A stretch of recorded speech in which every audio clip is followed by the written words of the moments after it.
financial knowledge seekers, for joining us today on Financial Renaissance with the M's. We have a great show lined up today. That's right, we have Hillary Thomas with AARP here in Georgia. We're going to be talking about some elder care fraud. How do you protect your mima and your abuelitos away from the people calling saying that they owe money to the IRS or that you've been captured somewhere, and that they have to send some ransom money, things of that nature. So we've figured out how to save your inheritance by protecting your grandparents from the scammers. All right, today's show, we're going to kick it off with money advice confessions. I got some doozies. So I posted a question on the interweb, social media this week, asking people about the worst financial advice that they have received. Some of the advice was about, I guess it was like about 15 years ago, someone was told to invest in Iraqi dinar because once the United States stabilized Iraq, their dollar would go way, way up, and that person would have made a fortune. Unfortunately, that person lost $10,000 investing in Iraqi dinar. They thought they would be a millionaire. Another piece of advice that someone got was to invest in cryptocurrencies when Bitcoin and all those things were at the height of the market. So they lost also a lot of money.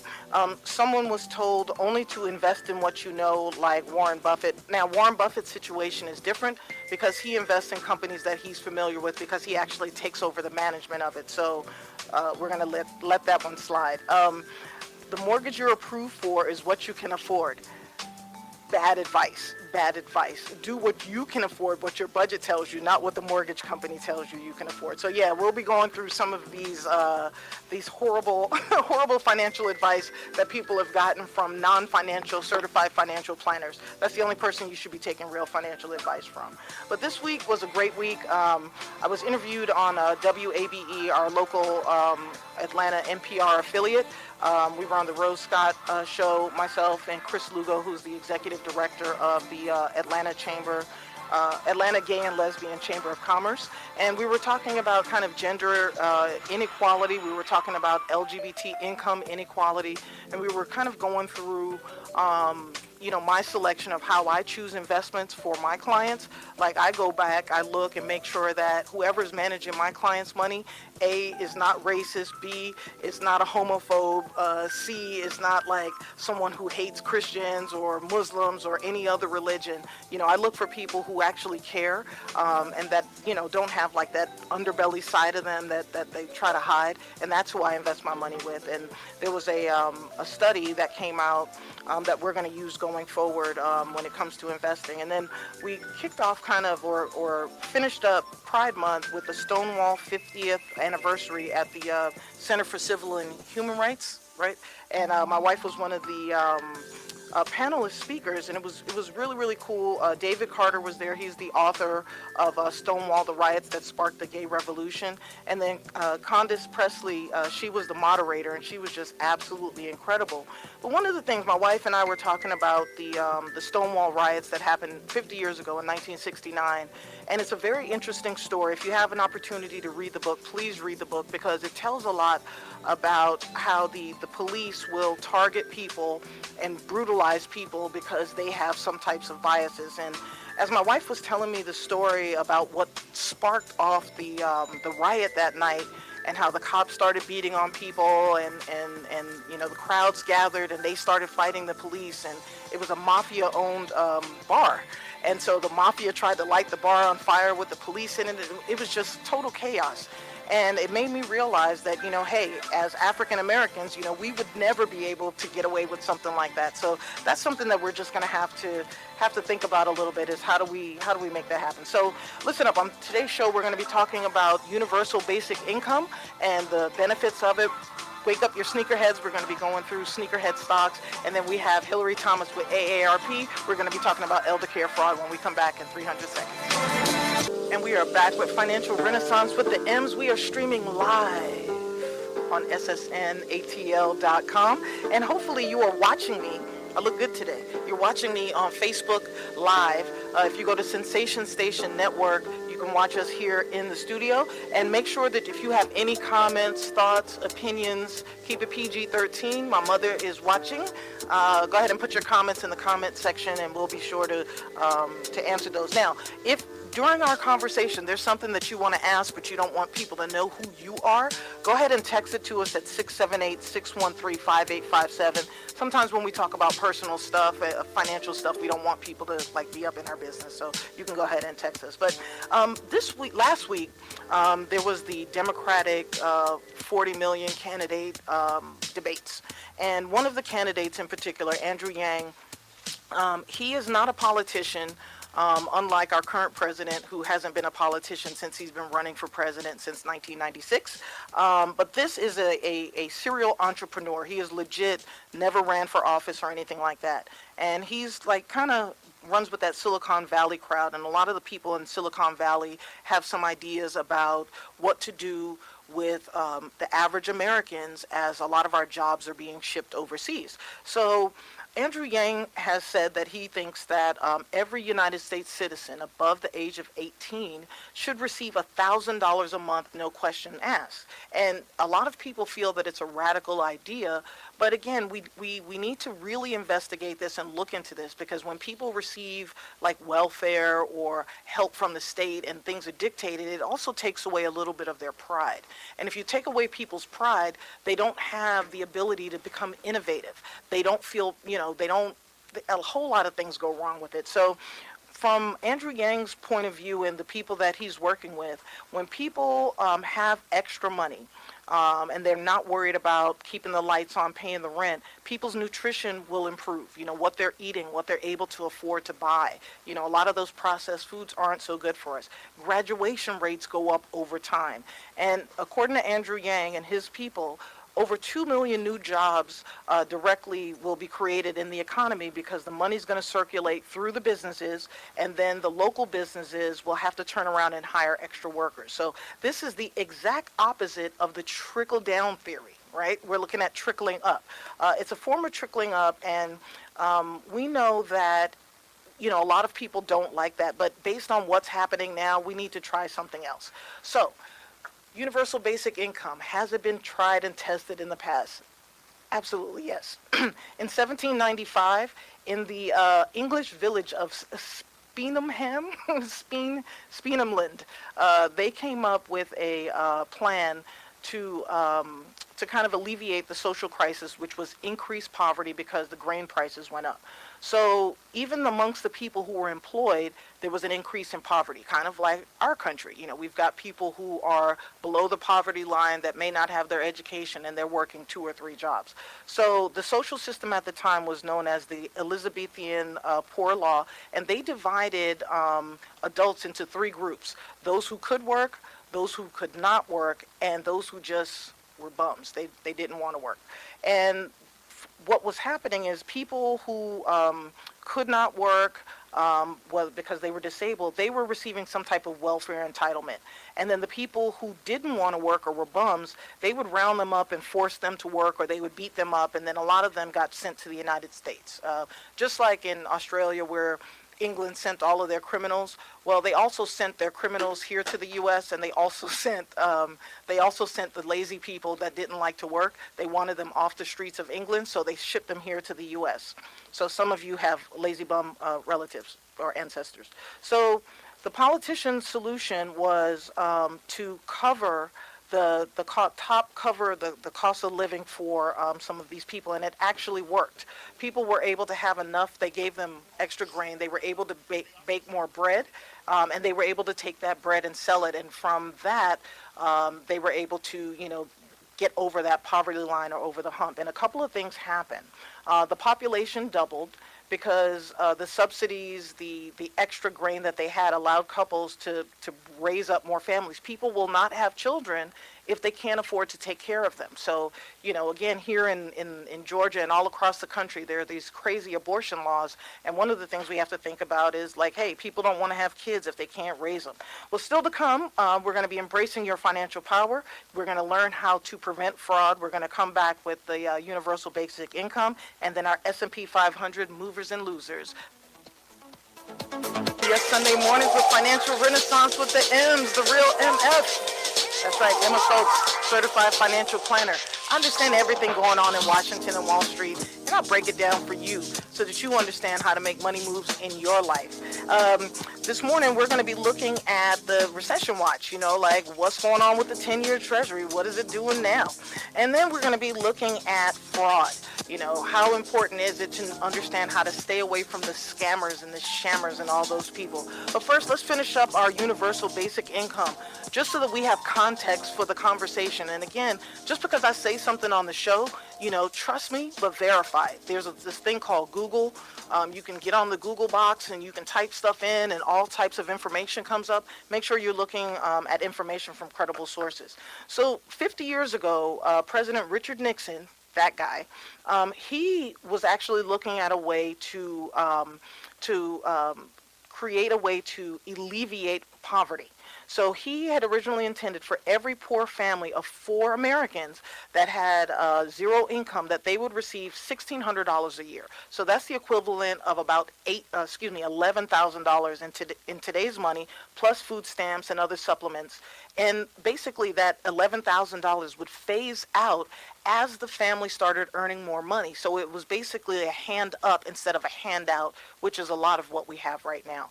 Now, one of the things that I thought was funny was that Donald Rumsfeld and Dick Cheney, yes, that Dick Cheney, the dark Sith Lord, those two, they were working with the Nixon administration, and they supervised the New Jersey graduated work income experiment.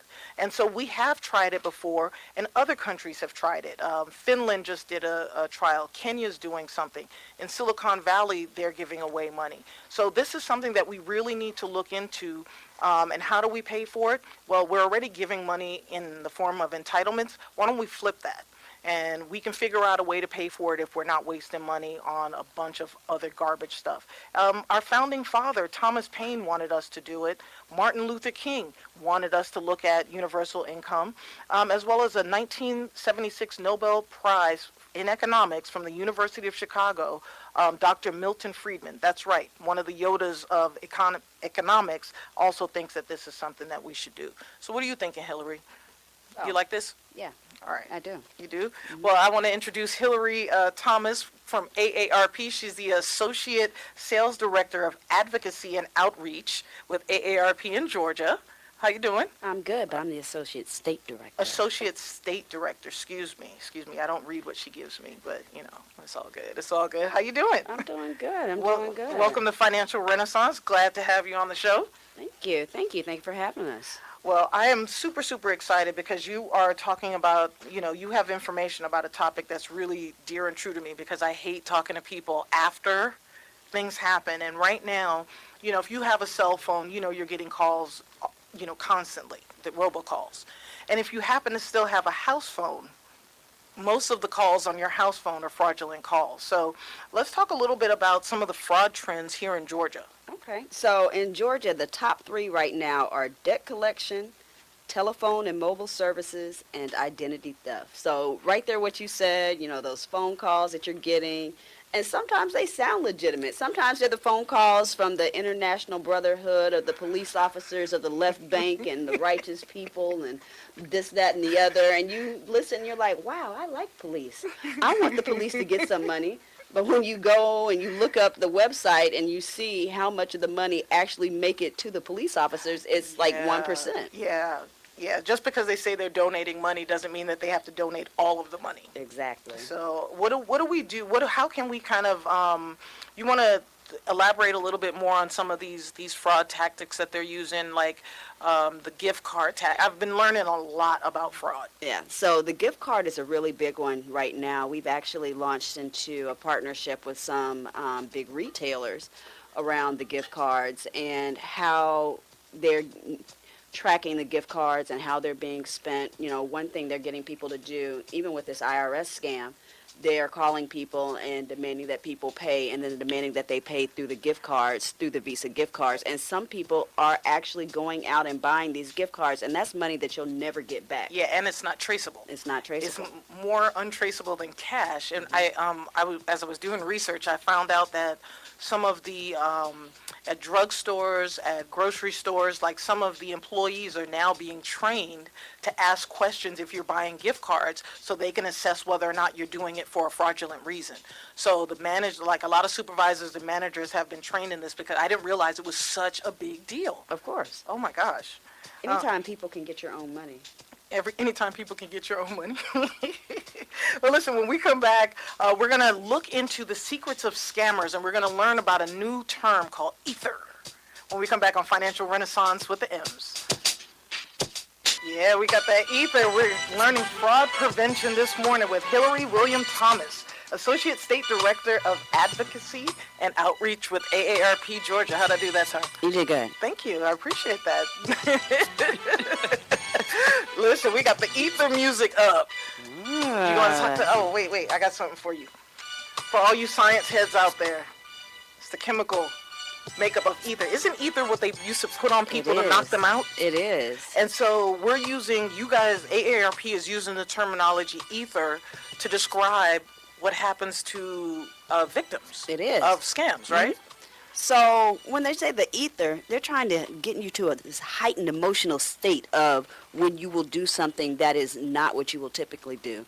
A couple years ago, here in Georgia, in DeKalb County, there was a big scam around water bills. Mm-hmm. So they had people going door to door to people's homes and saying, I'm here from the water company. They told me to come shut your water off, and, because your bill hadn't been paid. And people are like, well, I paid my bill. I don't know, ma'am. I'm just here to shut it off. If you don't give me $150, that's what I'm supposed to collect. If we don't collect this right now, your water's getting shut off. And so you're sitting there and you're thinking about the fact that I need water. I've got to bathe. I've got to cook. I've got to use it for the restroom, all these different things. So they're trying to scare you. Like, I don't know, ma'am. I'm just here to cut off your water. And they're assuming that older people keep cash in their homes. True. And they're assuming that you're not going to sit there and call the company. Well, when somebody's coming to turn off your water, you're not going to take the time to make the phone call, because you're going to feel paranoid, and you're going to want, because I hate to say it, don't come to my house. But if somebody came to my house saying they were about to turn my water off and it was $150, I would give it to them. Exactly. And it's gotten to the point now where some of the different utility companies like Georgia Power, they actually have a recording on the phone. So if you call Georgia Power and you're on hold or you're just calling in, one of the things that they're saying is that that's not how they do business. They will not come to your door. They will not demand money, because there's so many people that are falling prey to this scam. They are just, the same, the water, the electricity, because you want to have these things. But you know what would help, and no disrespect to the utility companies, but they hire a lot of contractors that roll around in these unmarked vehicles. And so, it would be better if they actually had their own trucks with the wraps and not just the little magnetic thing that you can put on, because anybody can get those. So that's what Georgia Power actually has started saying. Okay. They're letting you know, as that individual company. I can't speak to everyone else. Everybody in the Atlanta area does not have Georgia Power, but Georgia Power has actually said our people are easily identifiable. They wear badges. They have, vehicles that are directly from us. Okay. This is what they look like. But that's the message that they started putting out, because there's so many people that are getting scammed because they get that ether up. The ether. They are afraid. They do not want to have their utilities cut off. Or even with some of the other scams, when you're telling people that if you don't pay this IRS debt, I'm going to come, we're going to arrest you today. Yeah. You're thinking, I'm not going to be able to pick up my kids from school. Yeah. I've got to go to work. All these different things, they're trying to make you afraid. So it's basically getting your emotion, getting you to almost get into an irrational state because of some type of fear that that's not cool. It's not cool. But that's why they do it. Because when we think about fraud, we always tell people there are people that sit at home every day and come up with ways to get your money. That's their job. Yeah. Their job is to trick you out of your money. And I know for one thing that it's in the questions that they ask sometimes, and sometimes when they're talking to people, they're actually digging for information, but it sounds like they're being caring, and they're not. They're kind of setting you up you're basically telling them how to scam you. You are. Right? So on calls, what are some things that what type of information should people not give out on a phone call? You shouldn't give out anything. If you're getting those phone calls and someone is calling you saying, oh, I'm from your bank, I'm from this place or that place, you don't give them anything. Okay. Call them back. So if it's your bank, hang up and call your bank back. Don't give them any information. Right. Because what's happening, people are saying things, you're getting little bits of information, even when you're talking to people in person. Yeah. So imagine, there are places like, let's say, DirecTV.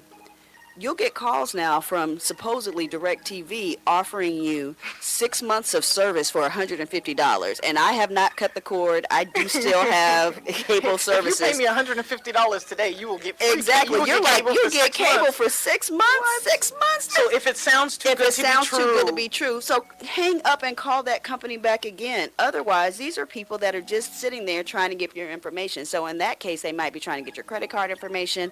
They might be trying to get your password information. You have people that want to talk to you and say, oh, you have grandkids? You do. What are their names? Yeah. I have grandkids too. How old are your grandkids? Yeah. Oh, 5? So they're getting all this little information. They're trying to piece together what your passwords might be. They're trying to figure out what other types of services you might have so they can get your money that way. Don't give them the names of your pets. Names of pets. Don't give them names of your children, grandchildren. Don't tell them anything. Yeah, don't tell them. And I know one for widows. Widows get it a lot because they're especially like that. Like they'll go through the obituaries and figure out who has lost someone, because when people lose a spouse, a child, a parent, there's about 6 months where you're not making great decisions. And so somebody will call, like they actually target people who have just lost loved ones. And so you have to be careful about the information that you give. You have to be careful about the information that you give. And with obituaries, you also have to be careful with who you put in the obituary. There's some states, if you put the name in the obituary, then that person then has rights to some of your money. So let's say you have some life insurance money and you have 15 brothers and sisters, half of them are half brothers and whatever. You don't even really know these people, but their name has been put in your obituary. Listed as a child. There are some states that those people then have rights to some of that money, even if it is not in your will. Oh, well, we won't even discuss that I today know. because that's a whole. I know, that's that that's just another opened topic. up a whole set of worms. Like what? We'll do that one another one. Yeah, we'll have to. But let's talk about the promises. Like how, like I think a lot of times people get scammed because they think that they're going to get something for nothing. And if there's a time where you think you're going to get something for nothing, whether it's in investments, whether it's in, I mean, you name it. Don't allow people to play with your emotions. Like, what do you recommend people do if something sounds too good to be true? What should they do? Well, being the person that you are, I know you know about those basic economic principles. There's no such thing as a free lunch. There is nothing You that can't convince Americans. I know, of that, though. we Or can't. people, just humans don't believe. They feel a lot of times, Because and we want especially something. yeah, and especially people who are active in the church. There's a type of fraud called affinity fraud, and a lot of times people will feel that because they are doing right by God and Jesus and everything else, that this is something that finally God is giving something back to them. And you have to be careful of that also, because people they'll scam you in the church. You can get scammed in the house of God. Yes. Everyone in the house of the Lord is not saved. Correct, so correct, say some of these people correct. are going to come for you. But yeah, so when you're talking about the things that aren't really there, one thing that we tell people, one of the ways that people are getting money, one of the tactics are phantom riches.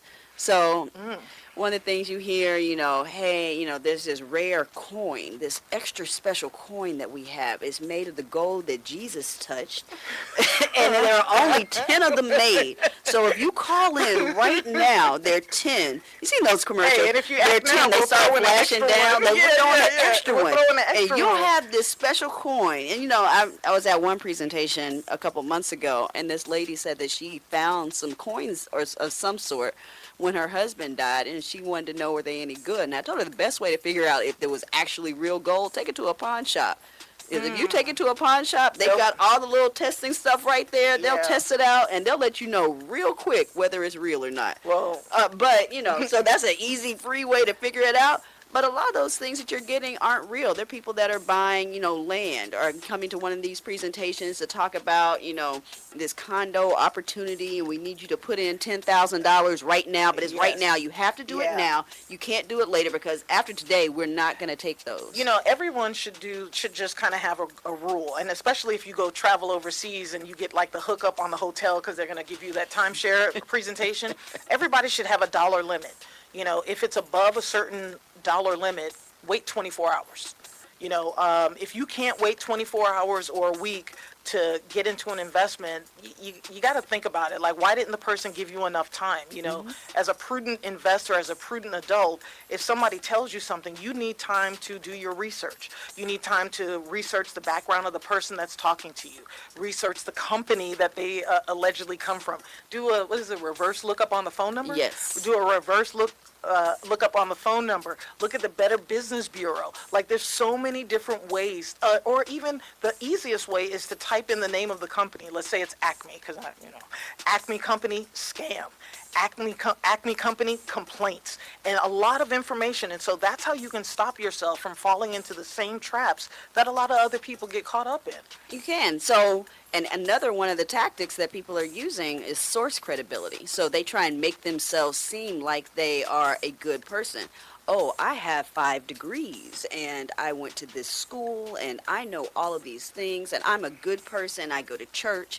I have, done all these things in my past, so you should believe me. Hey, I had someone once call me. I forgot what the scam was, but they were like, I mentioned I was in Atlanta, and they're like, oh, I went to grad school at Morehouse.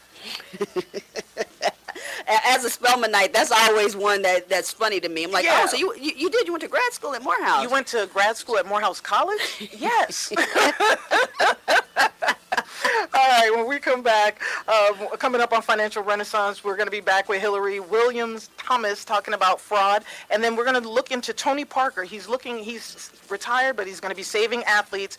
And then I'm going to be giving some tips on the show about how to be heard in Washington, because there's a lot of stuff that we need to be saying in Washington right now when we come back on Financial Renaissance with the M's. All right, we are back with Financial Renaissance with the M's. You are listening to me live on ssnatl.com and also watching us on Facebook at Sensation Station Network. You can reach me on Twitter and Instagram and Facebook at Emma Knows Money. And also, I think I have a YouTube channel out there somewhere. There's some old shows on there. And I need some subscribers, so go ahead and hit that subscribe button as well. One of the things that I'm absolutely fascinated by, the United States government, corporations, there's these hackers that are out there, and they get into, people's stuff, and they cause all this havoc, right? And then the government and corporations, once these people either come out of jail or make a deal, they'll have them work for them. Of course. And so one of the, where's the best way to learn about, vulnerabilities is from the people that prey on the vulnerable, right? Yeah. And so what has AARP done in that, So we actually have a publication. It's called the Con Artist Playbook. And the Con Artist Playbook is something that we got from a man named Frank Abagnale. And he was a famous scammer. Oh. And he went to jail for scamming people. How much money did he make? I don't know. Okay. I guess we should know that. We should know that. I don't know. But I know when he got out, I think he's making more money now than he did before, because now he's telling people how the scams happen. Like all this information that we're talking about, the ether, the different tactics, this is coming straight from this former scammer. Okay. And all of these things are in our Con Artist Playbook, and it's free. I always tell people think about AARP and they think about age, they think about membership. You don't have to be 50. You don't have to be a member. Any of that stuff to get this free information. I always tell people, I'm giving you free stuff. Yeah. This is the good free stuff. And I think, you know how I feel about AARP. I think every person should have an AARP card, because when you go to hotels, you get discounts. You get discounts at the grocery store. You millennials who are trying to, keep your budgets together, get that AARP card. It's not about being over 50. And look at me. 50 is fine. It is. 50 is great.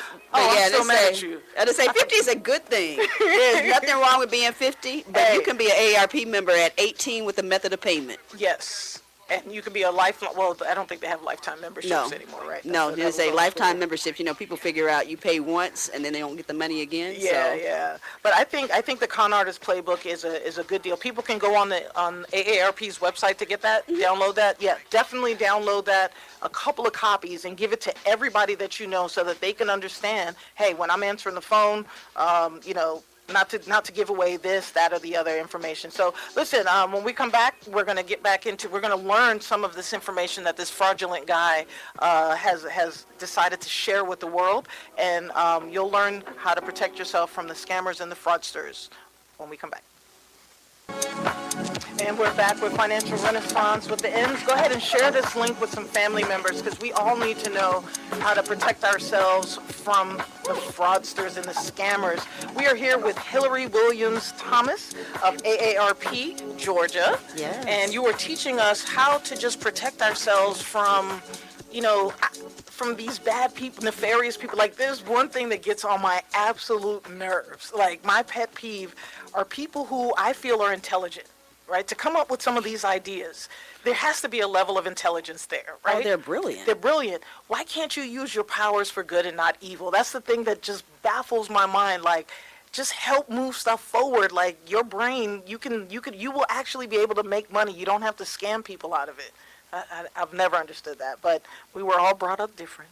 We were all raised in different neighborhoods. We were all raised with different sets of values. So, you know, I'm just happy that this person is on our side now. Yeah, I'm really wondering how much money he has made traveling the country and giving these talks about the way that he used to scam people out of money. But at the same time, I suppose if he had never scammed people, nobody would ever Right. have hired him on the back end. But Yeah, yes, because how do we know you're successful exactly. if you haven't tried your methods? Oh, he was successful. He successfully went to jail for it.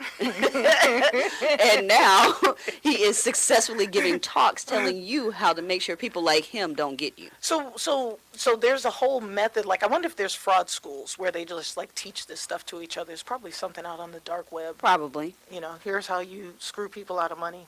Well, it's just one of those things, like, you try it once and see if something happens. We were talking in the break a little bit, right when I started working on this fraud work. I actually had someone reach out to me. They had a text message, gave me a text message saying, they wanted me to go to the store. They were going to give me this check. They were going to mail me a check. And they wanted me to deposit the check into my account, and I was supposed to deposit the check, get the money the same day, take the money, go to the Apple store, buy so many Apple Watches. They told me to go ahead and keep one for myself, but then ship them back the Apple Watches. Thank you. So thank you. So, but what was going to happen was, if you look up the bank almost looks real. But by the time your bank scans it in, figures it out, figures out that the check is a fraudulent check, figures out that the money isn't really there, they will then snatch that money back out of your account. You have already spent the money and then already sent the product off somewhere else. So then you're the one that's out of this $5,000, and they're walking around with products. And you have all these Apple Watch. So now you've stolen. Yes. So now you're going to jail. But too. what they also want you to do is to pay for these Apple Watches in cash, give them the receipt, so then they can take them back to the store and then get the cash. So sometimes they can either sell the Apple Watch, or they can go back to the store and get the cash. I didn't realize it was just that. Oh, there are a lot of people, they think about this. I'm telling you, these people are sitting at home every day being creative, thinking about how they can get your money. And you would love for these people to go out and think about getting a job. Why can't y'all just go work for the federal government and figure out how to, like, protect us from all these other nefarious characters out there? The North Koreas, the Chinese, the Russians, and all these other people. Like, use your powers to protect our country.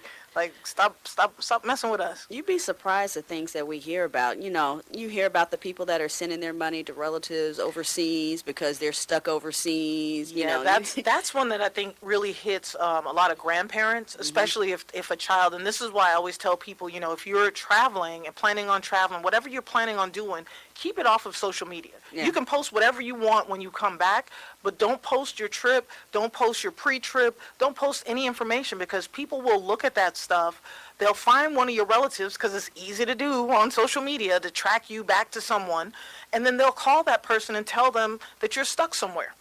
and that you're at some embassy or, X, Y, and Z, and they get these people into a panic, or you're about to go to jail and they need money they need money for a lawyer to bail you out. Now grandma or even your parents could be out tens of thousands of dollars just because you posted some information on Facebook. Yeah. So Just off of some basic stuff that you put out there. One thing that's newer that's happening, a lot of people have started having problems with some of these shared ride drivers. So, you're getting picked up by the shared ride drivers. You're going to the airport. So not if you're going out for the evening or whatever else, but you're going to the airport. They're like, oh, where are you going? I'm going to the Bahamas. How long are you going to be there? I'll be there for 7 days. Oh, really? You're doing all that. So they're picking you up from your home. yeah, They know where you live. You're telling them that you're going to be out of town for 7 days. yeah, So actually, when I did my last trip, and I was like, yeah, my parents are going to be here the whole time with my Yeah. kid, and they're older, so they don't go anywhere. So like, just so you know, they're going My to be house in this is not house the empty. entire Right. time. My house is And not I empty. just had ADT lock the whole thing down. So come if you want. You know what's crazy?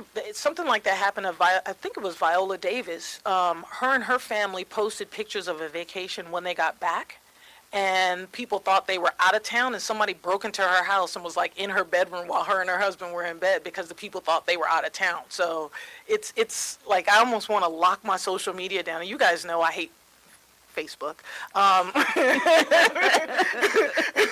Then I'm anti-social media. I hate it all. I just wish there was a way that I could share stuff with the people I'm close to. And, I think there's something out there that I'm going to be investigating. But I just feel like it's just too much information that we're giving to people.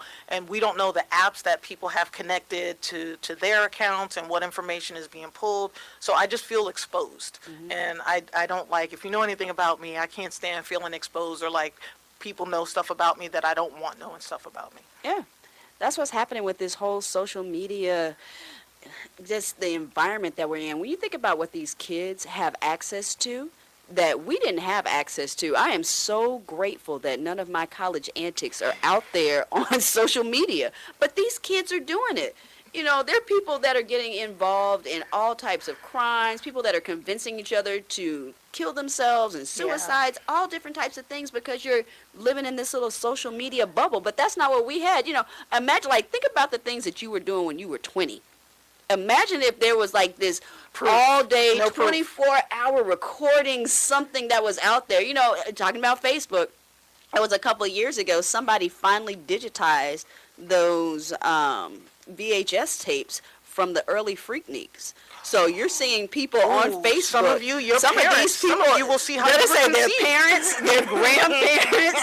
There are people that are executives in these nice big towers on Peachtree Street who were up on the back of these cars in the 90s at the early Freaknik because we didn't have that type of environment. We need to ban that. They do That need to be needs banned, stop. but they've already rolled around Facebook. People were, really looking at these films in investigator mode, trying to see was it them. Because we didn't have that type of That community. scrutiny and that, We weren't yeah. looking at each other that way. We didn't have a 24-hour camera that we I had always said the access camera to. phone was the death of our society. I absolutely hated camera phones. I just think that a lot of things that we do is an invasion of privacy. But anytime there's an invasion of privacy or exposure, you're giving people an opportunity or an in to hurt you. You are. And so we haven't really figured out what to do with social media yet, how to, tame that wild, wild west of the interweb. But man, you guys, I never. I would say I wasn't there. I wasn't there. But I know I have lots of friends who were, and I'm pretty sure my son will attest that some of his friends were actually created because of Freaknik. Probably. There are a lot of people that are here in Atlanta that came from Freaknik that stayed. So it did have some positives. Yeah, You there know, were some positives, I suppose. There were some positives. So let's talk about some of the other traits that this brilliant, nefarious guy has laid on us. Other than ether, the scare tactics, have there ever been any threats of violence or anything like that? Oh, of course. We're coming to get you. You owe us money. You haven't given us the money that you owe us. You're going to arrest you right in front of your kids. We're coming to your job. We're coming to get you. Anything that they can do to make you give them that money. And, we were actually just talking about the social media stuff. kind of with the social media stuff, we've actually seen a rise in romance scams where, people have either met people online or they have met people through one of these apps or one of those types of things.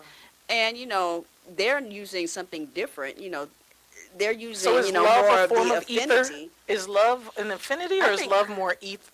I mean, love, you're getting into some emotional and chemical body, feelings and things. But yeah, the romance scams. We got that big one where the woman gave the man all the money to buy a house. Yeah, that the they never 80,000. got. Yeah, the 80,000. I did a story on that. But listen, when we come back, we're still going to be talking about fraud with Hillary Williams Thomas of AARP, the Associate State Director, and then we're going to be going into our sneakerhead stock movers and losers.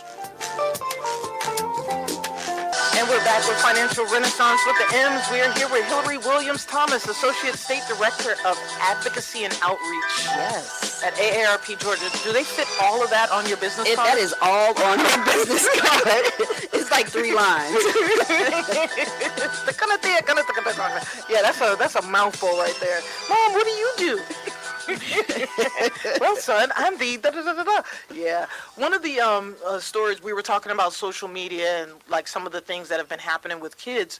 I found out last week that there are certain cities, parishes in the United States that are now going to be charging parents a fine if their kids bully.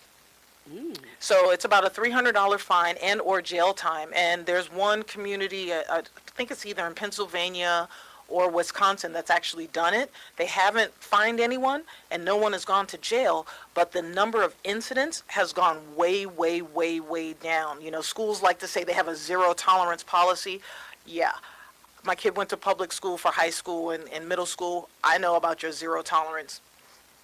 Non-existent. But I think if you threaten parents, I'm sorry, we know our kids. And we know that our kids can be, we know our kids. And if you're one of those parents that thinks, no, my kid would never do that, you are the problem and you are the person that needs to be fined because your child is not innocent. Even the best kids are not innocent. Even the most intelligent kids are not innocent. Even if they quote Bible verses, they are not innocent. Yes, my child does that.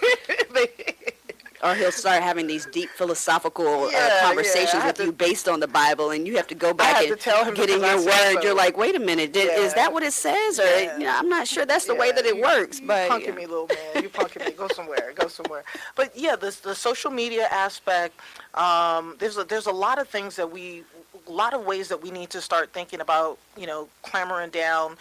When we look at what happens with kids with social media, we also now have to think about the older people that are, now, I don't know, I guess, reintroducing themselves into society as young. They're I guess the 55 plus people don't realize that they're older, and so they're out there dating online. They're out there doing a whole lot of stuff and don't realize that the way that the internet is not, true blue. But for me, I'm like, wait a minute, you guys used to do pen pals.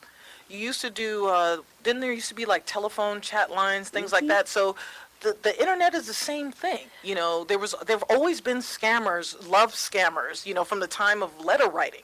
There've been people that tried to scam you, in the name of love. But things are just so different now, especially when you're thinking about romance scams. Yeah. There was a time, if you're thinking about especially older adults, a lot of these people have not been in the dating market in decades. Decades, yeah. So when they were on the dating market before, you gave somebody your phone number. That was a phone number, and the phone number meant something. The exchange usually meant that you lived in a certain area. True, the area code meant that you lived in a certain state, and that went to your house or your business. Yeah. That's where phones were. There were a couple, there's some people that had a little car phone for a little while in the 80s, but usually it was to a brick and mortar place. Yeah. Now I can get an Alabama area code and live in Jamaica.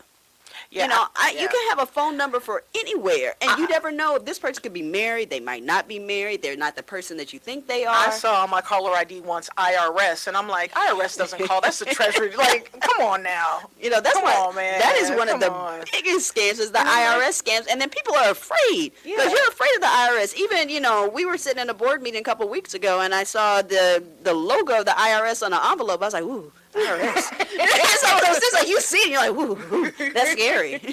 Well, listen, Hillary, I want to thank you so much for hanging out with us today. Thank you for having me. I This know has that been there's fun. going to be an event happening on September 21st. There is. So we are going to be participating in an event for romance scams and talking to people about romance scams with Candace Bushnell. She has a new book. And we'll have Hillary back on the show to talk more about that. No crazy breaking news today or anything like that, but when we come back, we're going to be going into market movers and losers, and then my top 5 stories of the day. Hey, we're back with Financial Renaissance with the M's. Thank you for spending your Sundays with us here on ssnatl.com and also on Facebook at the Sensation Station Network. Hillary Thomas is still here with us, and I have to thank her again for dropping all that knowledge on us about fraud, because it is something, very serious. We work really hard for money. We work hard for that money. We do. Right? And we want to make sure that we keep it. So that's where, people like you, you're out there. You should have a cape on. You know what? I might actually walk into work with a cape tomorrow and tell them that you said I need a cape. Yes, she needs a cape. I've got a little boy, so I've got some capes running around somewhere. I'm sure you do. A Batman cape. No, I think I'm going to come in with the S cape. Nice. Superwoman. Superwoman. Yes. So, Fraud fighter. We're going to go into our market movers and losers. We're going to be talking about, let's jump into the S&P 500 top gainers. The S&P 500 had some huge gains last week. Western Digital Company was up 6.7%. Bright House Financial was up 4.7%. Constellation Brands Inc. was up 4.6%. And ConAgra Brands was up 4.3%. And then rounding off the top 5 for the S&P top gainers was Westinghouse Air Brake Technologies Corporation was up almost 4%. For our NASDAQ gainers, top gainers, we had Western Digital again. We had Alexion Pharmaceuticals was up 3.9%. Illumina Inc. was up 3.3%. Symantec was up 3.2%, and then Vertex Pharmaceuticals was up 2.7%. So great week for the big pharma. And then our Dow top gainers was JP Morgan Chase, 2.7%. Goldman Sachs was up 2.6%. Visa was up 1.4%. Chevron and both the 3M Corporation were up about 1%. But overall, the Dow Jones ended at 26,599. NASDAQ closed at 8,006. The S&P 500 closed at 2941. So not a bad week. The U.S. Treasury, what is our recession watch saying? U.S. Treasury, the 2-year Treasury closed, it was up at 1.75%, and the 10-year Treasury also closed up at 2%, almost 2.1. And the one thing that I will say is that we now have a 25 basis point spread between the 10 and the 2-year. So they were coming closer together. And remember, when they invert, when the 10-year Treasury yield drops below the 2-year Treasury yield, that means that we are smack dab in the middle of a recession. So let's look at what the U.S. Home Index has done. And remember, we use the U.S. Home Index or the Construction Index to just tell where we are from a home buying, home building standpoint, because that is one of the determining factors of what happens or whether or not we're close to a recession. So in the past month, for the month of June, the U.S. Home Construction Index was up 1.4%, and as of last week, it was actually down. So we're up a little bit with the U.S. Home Construction. Now my sneakerheads, wake them sneakerheads up. We got some stuff to talk about. So Nike was up. They closed at about $83.95. Adidas was up. They were up about 2.18%. They closed at 271 euro and 50, I don't know what their cents is. And so between last week and this week, Adidas is up, 2 point something percent. So you would have gained about $2.07 per share had you had Adidas in your portfolio between last week and this week. Puma closed, they were also up about 2.53%, and they closed at 58 euros and 65 cents or whatever, 58.65 euros. What is it? Under Armour, they closed at 22.20. They were up not even 1%. Skechers closed up almost at 2%. They closed at $31.49, and Foot Locker also closed. They changed. They were almost up by 2%.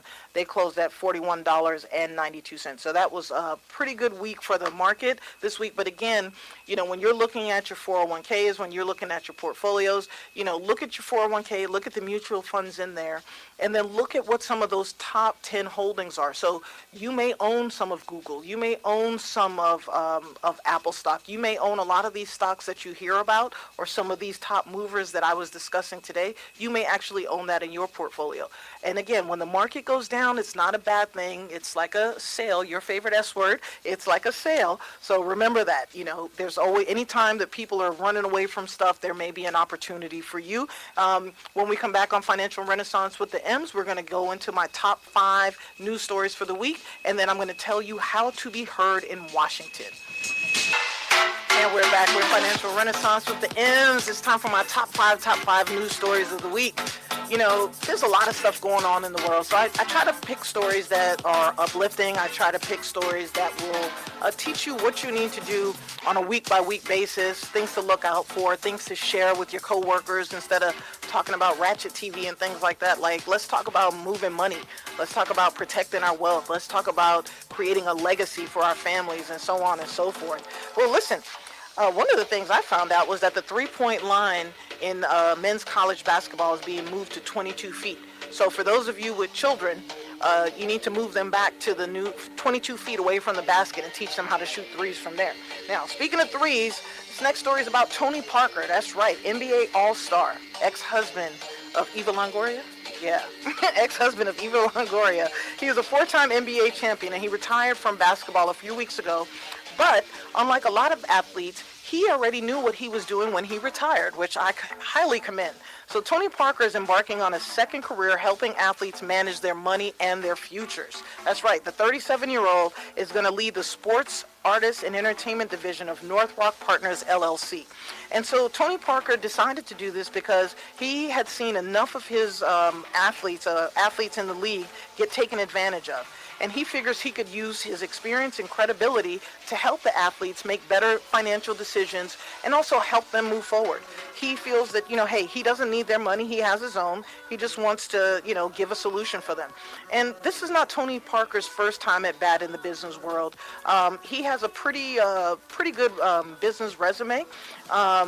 He's been, he owns Asvel, which is a professional women's and men's basketball club in Lyon, France. He's also invested in real estate here in the U.S. He has a foundation, and he's also planning on opening a basketball academy in Lyon, France next year. Now, one of the things that Tony Parker hopes to do is he wants to be a person that can help athletes find all of the professional people they need. He had to find his own lawyer, his own tax guy, his own financial team, and he was one of the few that succeeded in doing all this stuff without getting scammed. But a lot of people weren't that lucky. So you guys remember Tim Duncan, quiet Tim Duncan, very smart Tim Duncan? Well, Tim Duncan was no bonehead, but Tim Duncan was also pretty unlucky. He ended up, Duncan in 2015 had to sue his longtime financial advisor because his financial advisor had lost more than $20 million due to irresponsible investments. Okay? Horrible, horrible, horrible.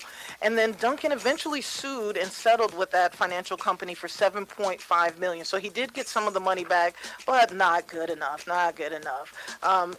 So I'm happy that Tony Parker is looking at a way of protecting athletes from themselves and also the people that usually try to take advantage of them. Now, next story has to do with size mattering. Depending on where your brain is this morning, I'm actually talking about the housing market. The ups and downs of the housing market usually represent a huge part of the economy, which is why I do the U.S. Home construction indexes so we can see where things are going. So economists are going to closely watch the housing market indicators. They're going to look at things like sales volumes, home prices, how Americans are assessing the market, and how are people managing their mortgage obligations. Like how many people are, 90 days behind, 45 days behind, 30 days behind. Like that kind of tells us that, things are starting to go wonky with the economy. They look at things like rental costs, taxes, and a lot of these small details are going to say how well Americans are doing and just basically what the broader economy is doing. So typically new home sales or new home sizes, like the square footage of sizes, falls prior and during a recession, as well as the home buyer market kind of tightens a little bit. People don't want to spend as much because they're not sure if they're going to have a job. If there's a couple, they want to make sure one person can afford the mortgage and, do their mortgage based on one spouse, not both. So for the wealthy people in our country, though, they usually wait until there is a recession, and that's when they start buying. So what I'm telling people is stop rushing to impress, slow down. If you think that the housing market is slowing down, if you think that the economy is slowing down, then you want to wait possibly until the market is down and then take advantage and be able to buy either more house or buy the house that you're looking for a lower price, things of that nature. So one of the things that, we talk about is the best times to buy stuff. And I know that you're the person I always talk to when it comes to buying clothing and things like that. When's the best time to buy summer clothes? Summer clothes in the winter. Exactly. And the best time to buy winter clothes. In the summer. Exactly. So if you're making less than $150,000, you shouldn't be worried about wearing this season's fashions. Like, let's be real. You have other things that you need to be worried about, like saving for retirement, getting your kids through college, things of that nature. So, humble yourself.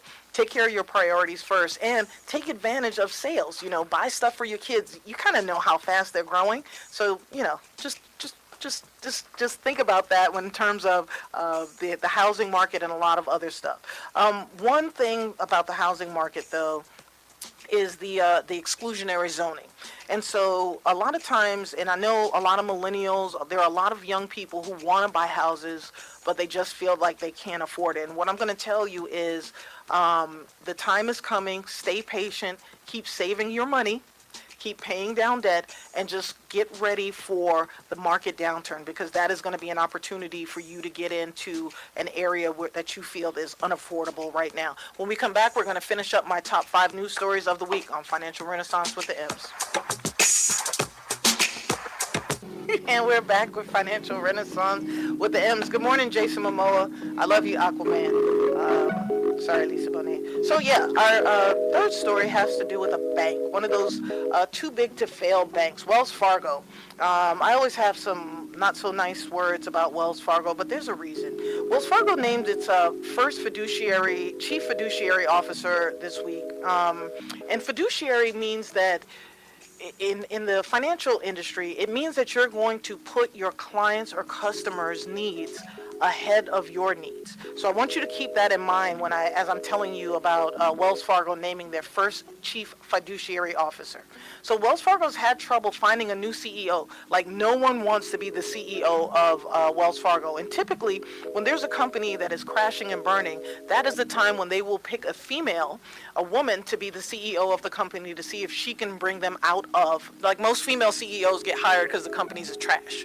Right? So that trend, I think, is going away, but this looks like a case where I think a woman should be at the helm, because we think a little bit different, some of us. So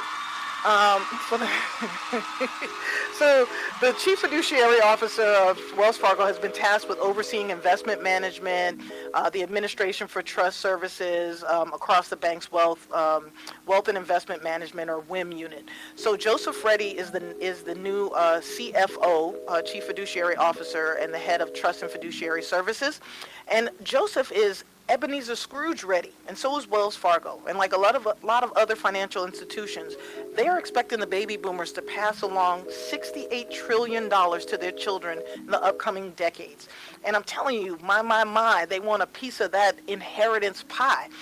If Wells Fargo can deliver that, these clients or whoever is inheriting the money, Wells Fargo thinks that these people are going to become stickier and perhaps customers for life. That's what the bank is hoping. So they want to extend now trust services, meaning they want to help you with your will, and they want to help you with your beneficiaries, and They want to become like the executor of your estates and things of that nature.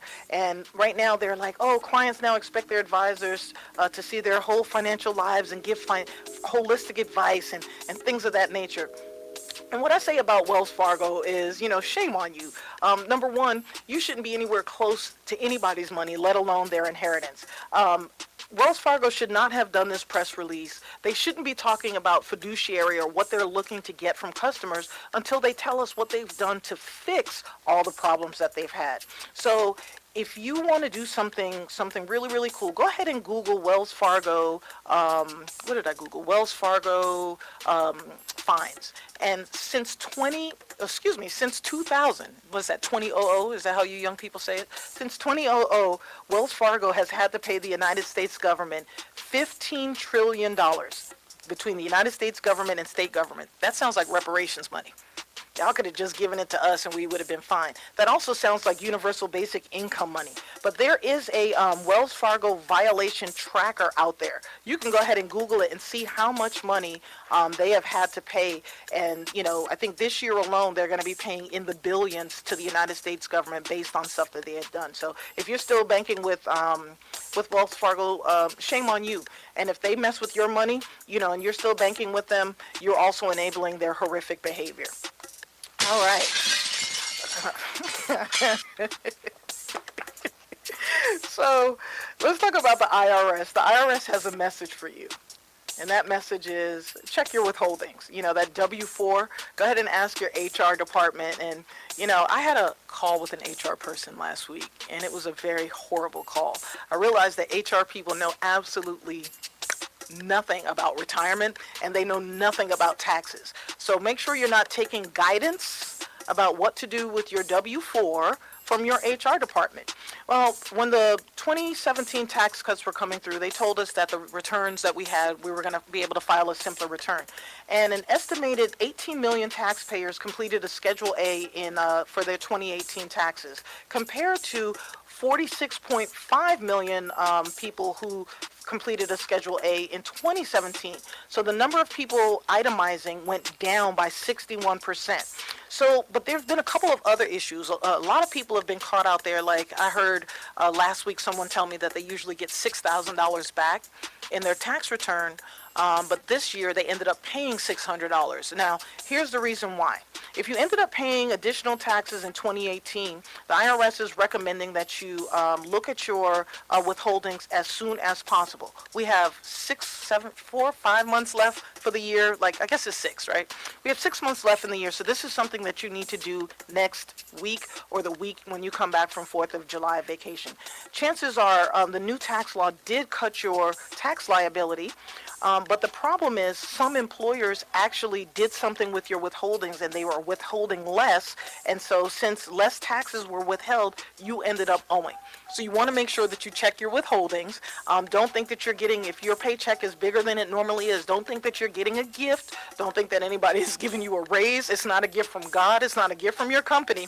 Check into it and make sure that you understand why you're getting that extra money and adjust your withholdings, especially if you're one of those that waits for extra money to do projects and things like that come spring. Now, one of the other things that the IRS is saying that you need to do is set a reminder in your calendar. Hillary, you go ahead and do this too. January 2020, there is a new W-4.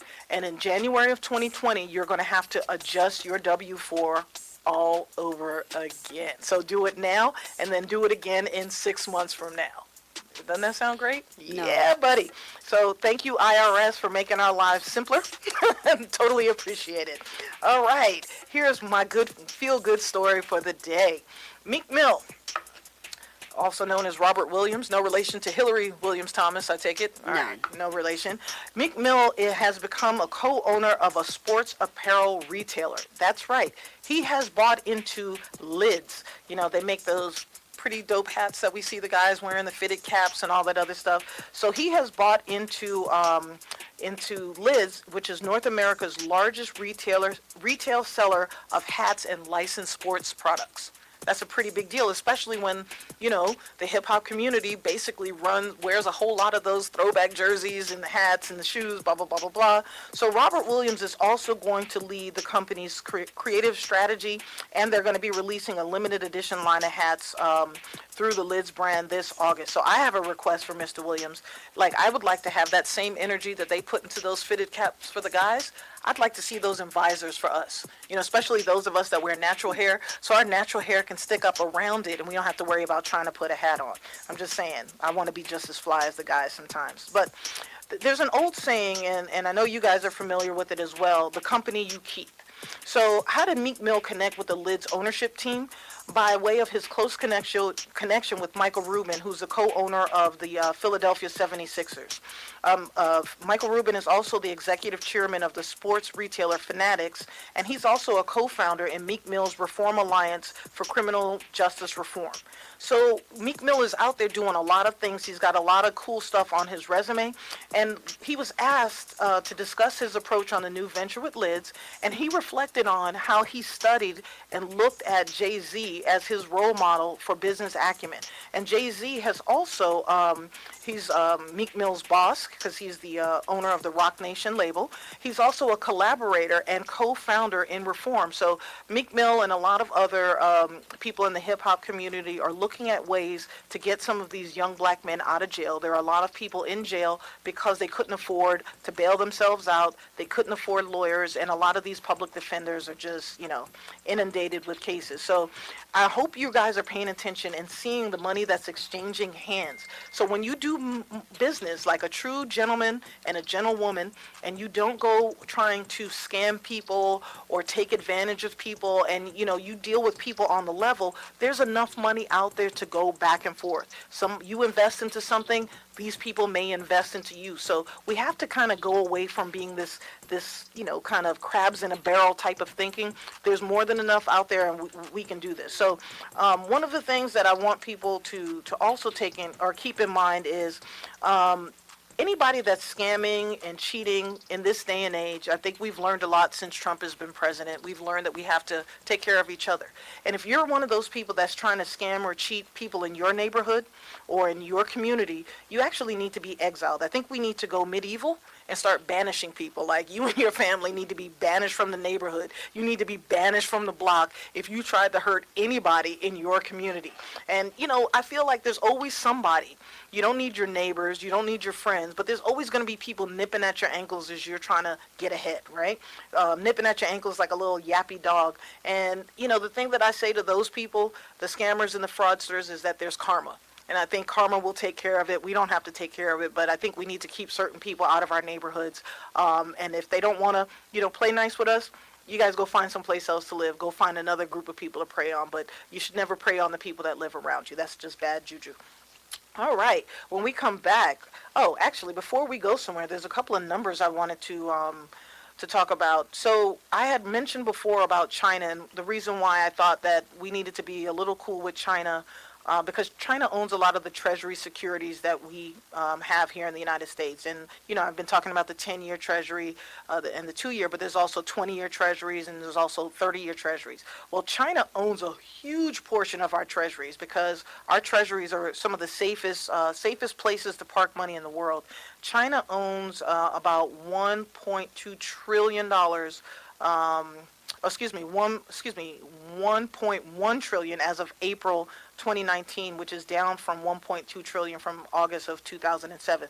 So the amount of treasuries that China owns of ours has dropped about 7.4%. Now, coming up this week is going to be 4th of July, and we'll talk about that when I'm done with my Emma Knows Money. We'll be back in 300 seconds.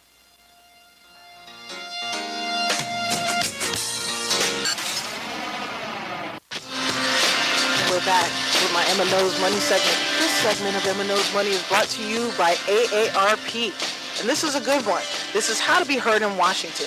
So usually when there are special interests like, oil and gas or, solar, there are lobbyists. People hire lobbyists to go negotiate or convince lawmakers to do stuff on their behalf. But we, the people, we don't do that. So I'm going to tell you how to be heard in Washington.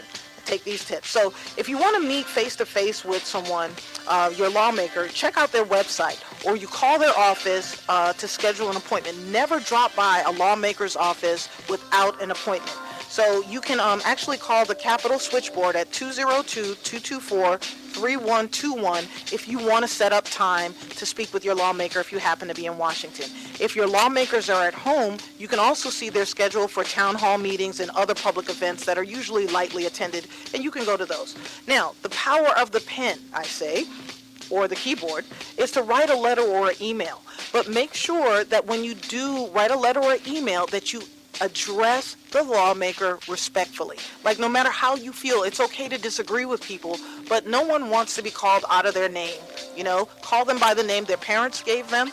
Put the senator, congressman, representative in front of it, but don't ever curse at them. But you can go on contactingcongress.org for a list of lawmakers' emails and also their office addresses.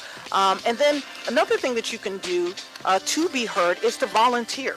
There are organizations that are already out there fighting on your behalf. And, you know, I've been talking about AARP. AARP is one of those organizations. So they're going to push for Medicare, Social Security, age discrimination, fairness to caregivers. And this is all done on a nonpartisan basis. So it doesn't matter if you're Republican, Democrat, Independent, Green. I don't know what any of the other parties are called. But with AARP, for instance, you can Google them, their local state office, and ask what you can do to help in the fight about whatever it is that you have a particular care in your heart about. You can also join a group. There are many grassroots organizations out there that have some weight in Washington. So banding together with other people that think like you do is a great way to kind of push ideas and push positions forward. You can also start a petition. Like they have tons of petitions, and you can also do a petition on a federal website. So you want to phrase your concern very clearly. You want to work with different groups, but you can go on websites and you can get a number of people to sign about something. Like I believe when we were talking about the net neutrality, there was a petition that was out available on the federal website. Now we did have Russians on there, but we need to have more Americans actually filling out petitions on our benefit. Now, social media is one of my favorite ways of getting my point across when I'm upset about anything. Any company, any person, you can get it on social media. That's right. Facebook, Twitter, a lot of these other things, you can use that to target lawmakers. They do read that stuff, and sometimes even they will even respond back to you. It may be in your DMs, but they'll tell you to check your DMs that they will reach back out to you. Now, be creative, okay? Show examples. If you want to tell someone that what they're proposing is not a good idea, give them solutions. They're smart, but they don't know everything. And when you have people yelling at you in 50 million different directions, it's hard to figure out what to do right. So give these lawmakers solutions. Tell them why you think what they're proposing will not work, how it could hurt your community, how it could hurt a group of people that they haven't thought about. But definitely, you want to be creative in how you deal with them. So yes, these are the ways to be heard in Washington. You can meet face to face. Again, as I said, don't go unannounced. Write letters or emails. Be polite. Volunteer. Find an organization that is close to you. Join a group. You can check directories in libraries. You can go online and look, whatever it is that you're, like for me, it's veterans. I care about what happens to veterans, so I could look for veterans group in my county or in my state that I can align myself with and also, say stuff to the lawmakers. Look on a website and start a petition. Send that out to your network and make sure they sign the petition as well. And then use social media. Tell your friends, use social media. Grandparents, Facebook. Lawmakers do look at that, and then be creative and come up with solutions for these lawmakers as well. And let's help make this country a better place for all of us. I want to see America winning again. And that's my M&O's Money segment on Sensation Station Network, Financial Renaissance with the M's. We're back with Financial Renaissance with the M's. We had a great show today. Shout out to Hillary Thomas for bringing all that fraud business in here, teaching us what we need to know to protect ourselves from, wait for it, ether. That's right. Learn that phrase, and that's one of those terminologies that I think needs to be spread through the country so that we can understand, if you've been scammed, you've been ethered, how to prevent being ethered needs to be the new catchphrase. Coming up this week, about a couple hundred years ago, the Continental Congress approved the Declaration of Independence on July 4th, 1776. At that time, the population of the 13 colonies was 2.5 million, which is equal to the city of Houston today. And, remember that we as Americans, we were treasonous. We were traitors. We turned our backs on England because of taxation and a number of other reasons. But, let's celebrate our country this week. And as we celebrate our country this week, remember that America is a melting pot. The United States of America is a melting pot. If you are not a native, if you are not of Taino descent, then you are an immigrant to the United States of America. The only other people who are here that did not immigrate on their own were the people that look like me, people of African descent. We were kidnapped and we were, stolen, brought over here on our own. So America, we the people means everyone. It's not just you. I don't believe in the terminology African American. I believe in the terminology of American. We need to look beyond race, sexual orientation, all that stuff now. So I gave you some tips on how to be heard in Washington, D.C. Make sure you're sharing that. There's a lot of things going on in the world right now. And make sure you're sharing that information with people that you know so that our voices can be heard. We don't have big lobbying money. They're not thinking about us. But we run this country. We elect our officials, and we need to take that power back.